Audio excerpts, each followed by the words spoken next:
Tak, čaute ľudia, vás vítam pri novom videu a v dnešnom videu si povieme všetko o kolobežke KUKRING E4. Takže čo sa týka dojazdu, rýchlosti, jazdných vlastností a vlastne všetkého. Ja už tam mám dosť kilometrov nabehaných, takže môžem posúdiť, že ako tá kolobežka ide, čo sa zmenilo, či všetko je kvalitné, alebo ako je to s tou Čínou vlastne, že není sú tam kvalitné komponenty. Toto sa v dnešnom videu všetko dozviete, takže určite dopozeráte do konca. A určite na tomto videu zanechajte like, odber, môžete dať aj zvonček, aby vám takéto videá už nikdy neunikli, lebo dosť veľa sa dozviete podľa mňa z tohto videa. Takže ja mám na tejto kolobežke už nabehaných pekných 6826 km, takže myslím si, že môžem dobre posúdiť, že či to vlastne, myslím, že môžem dobrú recenziu spraviť na túto kolobežku. Takže vlastne no, čo by som tak vám povedal prvé, že čo sa, jak sa ovláda, takže týmto tlačítkom vlastne, keď ho dvakrát rýchlo stlačíte, tak si prepíňate módy, potom jedným klikom zapnete a vypnete svetla.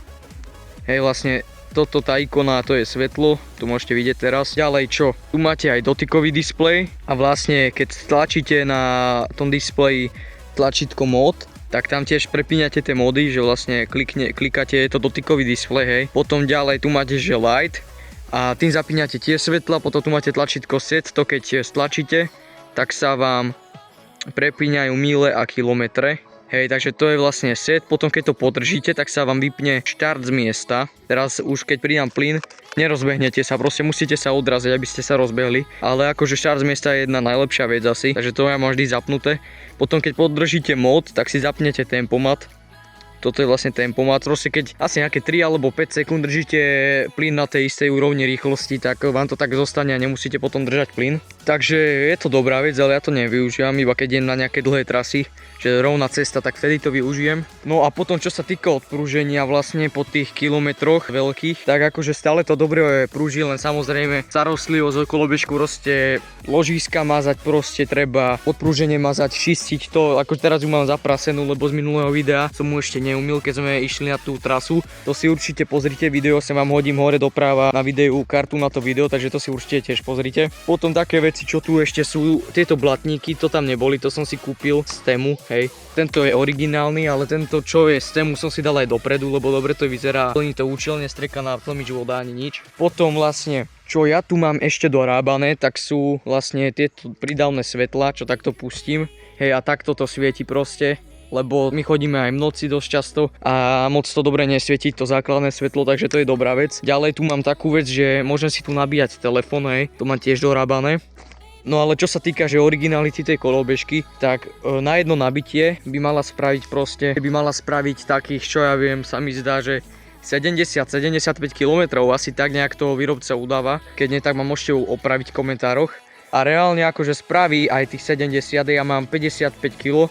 Som ňom to spravilo 70, ale teraz tu mám, že externú baterku dorábanú, teraz to spraví nejakých 100 km. Pri jazde proste aj terénom a takto, s mojou váhou, tak 100 km to spraví. Potom maximálna rýchlosť je udávaná tiež nejakých 70 výrobcom. Takto keď to dám na oné, že to roztočím, tak to dáva 85 a som ňou to reálne na maximálku asi nejakých 75-80, neviem. Môžeme si to potom natočiť na video, tú maximálku uvidíme. A potom vlastne už tých celých 6000 km mám stále tú istú pneumatiku, ako môžete vidieť, už je zošúchaná zadná.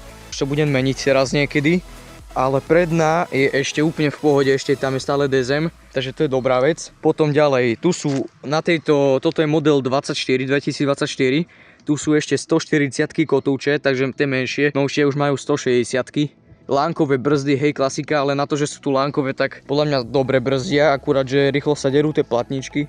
Musíte to meniť dosť často. No však často podľa toho, kade chodíte, že jak dlho brzdíte a proste, no však to je, závisí od toho. Aj ten dojazd, hej, vlastne to záleží všetko od toho, že akým štýlom jazdy idete. Samozrejme, keď pôjdete celý čas na rejse, tak nespravíte tých 70 km, ale možno nejakých 40, 50, 30, dajme tomu. 50 asi, neviem ako to je. Takže samozrejme, keď idete nejakých 35 a 40, 45, tak spravíte tých 60-70 km. Hej, a to závisí, ako fúka vietor, koľko kopcov idete, aký je povrch proste cesty a tak. No a čo je tu ďalšia vec, ja si pustím kolobežku. Kolobežka má vlastne kľúčik. Hej, takže to je taká dobrá ochranná vec, že nám to neukradne hocikto, že si to nezapne, akože môže ju naložiť do auta, ale neviem, či sa mu chce ju zdvíhať. No, tu je vlastne trúba. Trúba je zabudovaná tuto v displeji, akože vnútri v tej No a smerovky to má. Vzadu to svieti takto. Hej. Vzadu je to viacej vidno ako vpredu a vpredu to svieti takto. No. Nie je to úplne najlepšie viditeľné, ale stále lepšie ako to má spravený nový model G4, lebo to má úplne na hovno svetla. Môžem sem hodiť kúsok z videa, aký majú oni smerovky.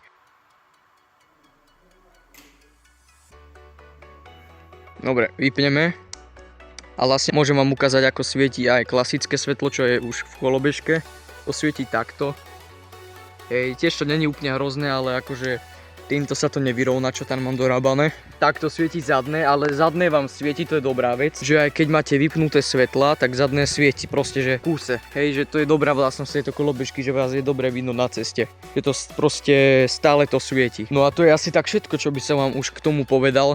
Samozrejme, takto nevypadá tá kolobežka, keď si ju kúpite. Ja tu mám už veľa vecí dorábaných, proste aj spätné zrkadlá, gripy, tieto ochránky, chrániče na káble mám tam nové. Hej, toto tu tiež takto nemáte, to máte proste zakryté, taký moni, môžem sem hodiť fotku. Proste ja už tam mám veľa vecí spravených, takže proste vy dostanete len holú kolobežku G4, ktorá je taká proste clean, niekomu sa to ľúbi, ale mne hlavne ide o dojazd, takže ja to mám takto spravené a o komfort jazdy mi ide tiež. Dobre, tak môžem asi ísť natočiť video o maximálnej rýchlosti teraz, tak sa môžeme prestrihnúť a poďme na to.